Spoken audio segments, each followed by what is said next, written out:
வணக்கம். இன்னைக்கு நம்ம சாய் விருந்து சேனல்ல சுவையான சுண்டைக்காய் வத்தல் மாங்காய் குழம்பு எப்படி செய்யறதுன்னு பார்க்கலாம் வாங்க. நான் இந்த குழம்பு செய்யறதுக்கு சுண்டைக்காய் வத்தல் மணத்தக்காளி வத்தல் ரெண்டுமே எடுத்துக்க போறேன். இந்த ரெண்டுமே ரத்தத்துல ஹீமோகுளோபின் அளவை அதிகப்படுத்துறதுக்கும் நோய் எதிர்ப்பு சக்திக்கும் சாப்பிடலாம். வயிறு சம்பந்தமான பிரச்சனைகளுக்கும் இதை எடுத்துக்குவாங்க. வாங்க இதை வச்சு சுவையான குழம்பு எப்படி செய்யலான்னு பார்க்கலாம். இதுக்கு 1/4 கப் நல்லெண்ணெய் எடுத்துக்கோங்க.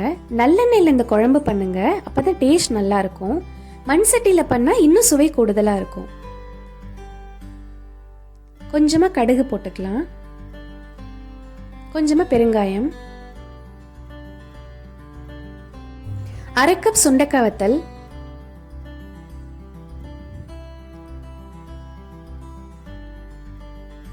கொஞ்சமா மணத்தக்காளி வத்தல். இது ரெண்டையுமே எண்ணெயில் நல்லா பொரியிற அளவுக்கு ஃப்ரை பண்ணிடுங்க. அப்பதான் கசப்பு இல்லாமல் இருக்கும். பச்சையாக போட்டிங்கன்னா குழம்பு கசக்கும்.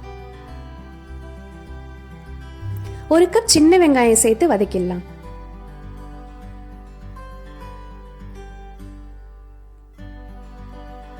ஒரு கப் பூண்டு சேர்த்துக்கலாம். பூண்டு லைட்டாக வதங்கினதும் 2 ஸ்பூன் மிளகாய் தூள்,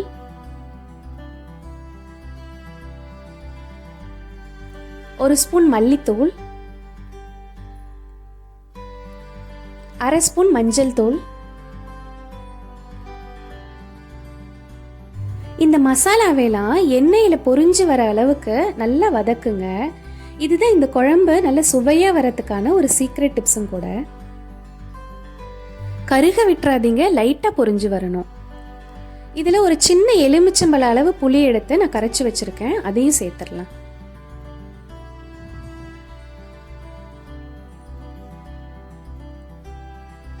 உங்களுக்கு தேவையான அளவு உப்பு சேர்த்துக்கோங்க.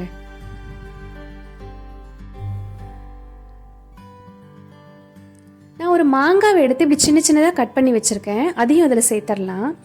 மாங்காய் முடிஞ்ச அளவுக்கு செம்பழமாக இருக்கும் இல்லையா, அந்த மாதிரி வாங்கி சேர்த்திங்கன்னா குழம்பு இன்னும் டேஸ்ட்டாக இருக்கும். இது ஒரு 5 நிமிஷம் கொதிக்கட்டும். 5 நிமிஷத்துக்கு அப்புறம் ஒரு ஸ்பூன் அரிசி மாவு எடுத்து இந்த மாதிரி தண்ணியில் கரைச்சி குழம்புல சேர்த்துருங்க. இது குழம்பு நல்லா திக்காகவும் இன்னும் டேஸ்டாகவும் வரும். இது இன்னொரு சீக்ரெட் டிப்ஸ். இந்த குழம்பு கொதிக்கும் போதே நல்ல வாசனை வரும். நல்ல வாசனை வருது. இப்போ இதுல ஒரு சின்ன துண்டு வெல்லம் சேர்த்துக்கலாம். இது 3வது சீக்ரெட் டிப். இந்த குழம்பு நல்லா சேர்ந்து வர வரைக்கும் ஒரு 10லேருந்து 15 நிமிஷம் நல்லா கொதிக்க விட்டுருங்க.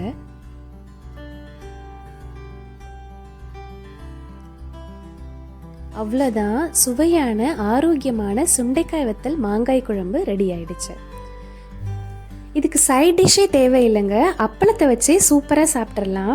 இந்த லாக்டவுன் பீரியடில் காய்கறி வாங்க வெளியில் போக முடியலன்னா சட்டுன்னு வச்சிடலாம். இந்த குழம்பை செஞ்சு பார்த்துட்டு எப்படி வந்துச்சுன்னு கமெண்டில் சொல்லுங்கள். நன்றி.